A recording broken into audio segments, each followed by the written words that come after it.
सिंह परमार। अध्यक्ष महोदय,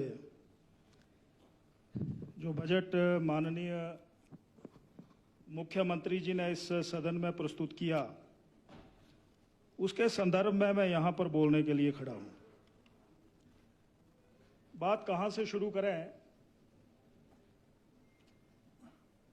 क्योंकि जो बजट का साइज है वो हिमाचल प्रदेश के अनुरूप बिल्कुल ठीक नहीं बैठता।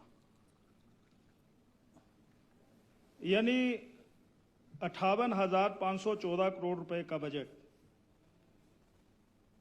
जिसमें 0.12% की वृद्धि बताई गई है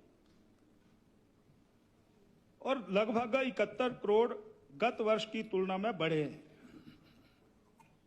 और पिछले वर्ष की अगर हम की तरफ बजट की किताब को देखें तो उसमें वृद्धि 5,031 करोड़ रुपए की थी।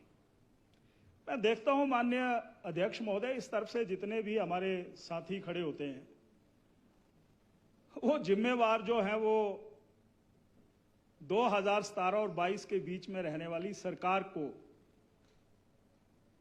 उस एक्सीडेंट को दोषी मानते हैं, अपने गिरेबान में नहीं झांकते।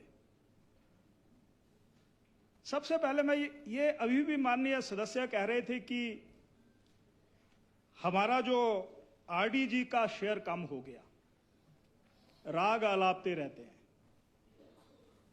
कभी अगर 40,000 करोड़ रुपया मिलता था तो ये 2025-26 में 3,257 करोड़ रह जाएगा। जब आपकी हुकूमत आई 2022 में तो ये बैलेंस, ये जानकारियां क्या आपको नहीं थी? क्या इसका ज्ञान आपको नहीं था? एक बात और बार बार यहां पर आती है कि जीएसटी पर चाबुक चला दी गई।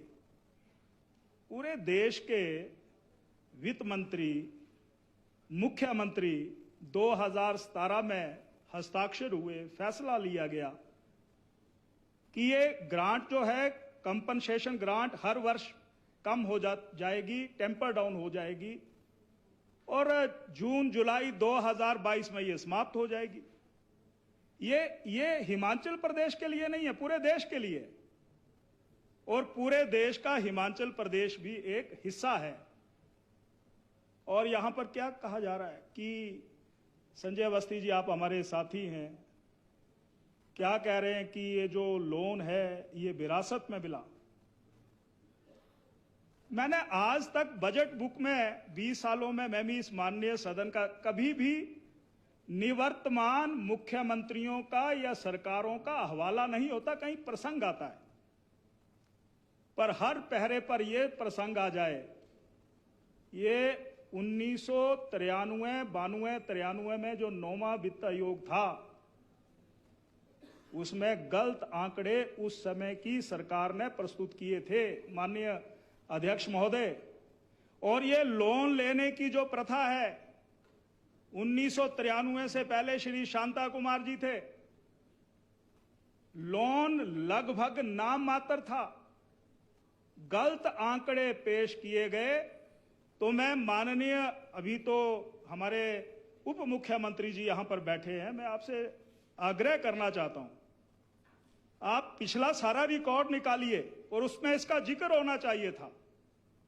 93 में कितना लोन लिया गया, 98 में कितना लिया गया, 2002 में कितना लिया गया, और 12 में कितना लिया गया, 17 में कितना लिया गया और 22 में कितना लिया गया, उसका जिक्र होना चाहिए इस बजट बुक में। क्यों इन तथ्यों को छुपाने की कोशिश हो रही है? यानी तथ्यों को छुपाना भी, मैं ये कह सकता हूं कि जनता को गुमराह करने की बात है। ये भी मैं इस माननीय सदन में अपनी बात यहां पर कहना चाहता हूं। और तो और कह रहे हैं कि कर्जाई बना दिया।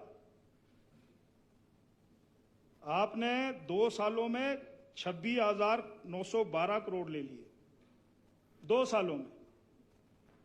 और जयराम जी जब मुख्यमंत्री रहे 5 साल, तो उन्होंने 28,744 करोड़ लिया। आपने तो माननीय अध्यक्ष महोदय जो FRBM का जो एक्ट है उन नियमों की भी आपने धज्जियां उड़ा दी हैं। फिर क्या कह रहे हैं? फिर क्या कह रहे हैं कि कैपिंग हो गई। आपका सकल घरेलू उत्पाद कितना है?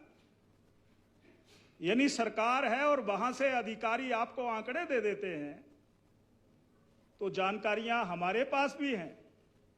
यानी सकल घरेलू उत्पाद जो है, संविधान की धारा में यह कहा गया है कि अगर 3% से अधिक ये उत्पाद होगा तो कैपिंग लग जाएगी। ये पूरे देश के लिए लागू है, ये पूरे देश के लिए लागू है, ये हिमाचल प्रदेश के लिए भी लागू है।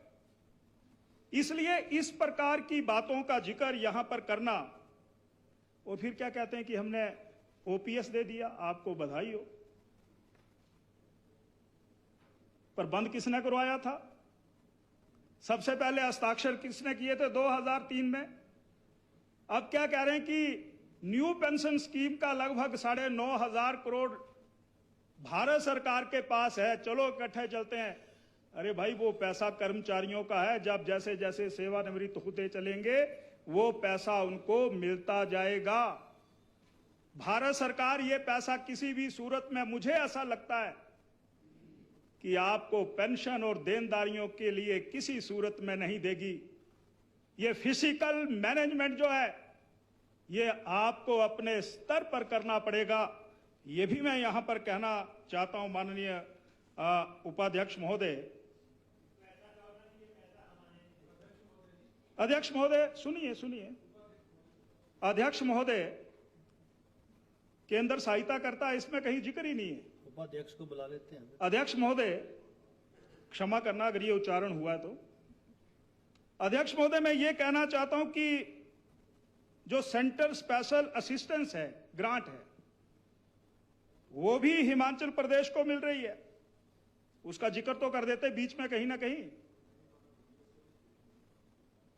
चाचा जी सुनिए जरा, कृषि में सुधार करिए, पशुपालन विभाग ठीक चलाइए, पर उसमें भी कटौती कर दी गई है।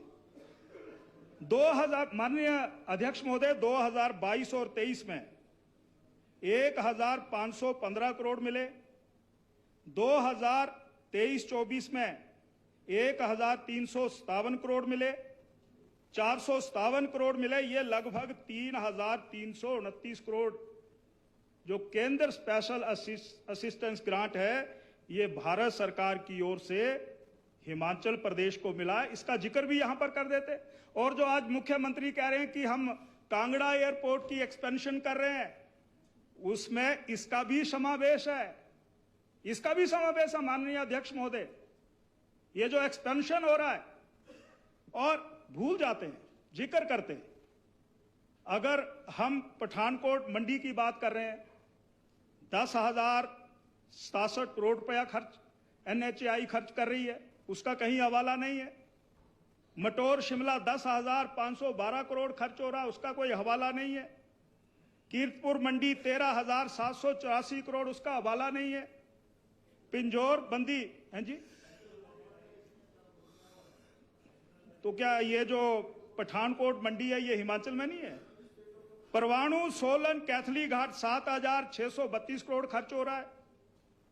और जब आपदा आई थी उस समय लगभग 1,100 करोड़ रुपया भारत सरकार ने मनरेगा में भेजा, और PMGSY में 2,700 करोड़ आया। और माननीय अध्यक्ष महोदय, अभी हाल में ही पिछले दिनों लगभग 93,000 मकान जो है हिमाचल प्रदेश के अलग अलग ब्लॉक में आए हैं। इसका जिक्र तो यहां पर हो जाना चाहिए था, इसमें इसका कहीं जिक्र ही नहीं है, इसका कहीं पर उल्लेख ही नहीं है। और कर देते चाचा जी, 300 करोड़ रुपया तो फीना नहर के लिए आया है, 300 करोड़ रुपया वो भूल गए। तो मैं माननीय अध्यक्ष महोदय, ठीक है आप मंत्री, आपने भी कोशिश की होगी, आपने भी दौड़ धूप की होगी, परंतु मैं पहले के किस समय के हैं, प्रोफेसर प्रेम कुमार धूमल जी थे उस समय। माननीय अध्यक्ष महोदय, वो आपके विधानसभा क्षेत्र से शुरू होता है, फीना सिंह नहर जो है, उसी समय यह शुरू हुआ था।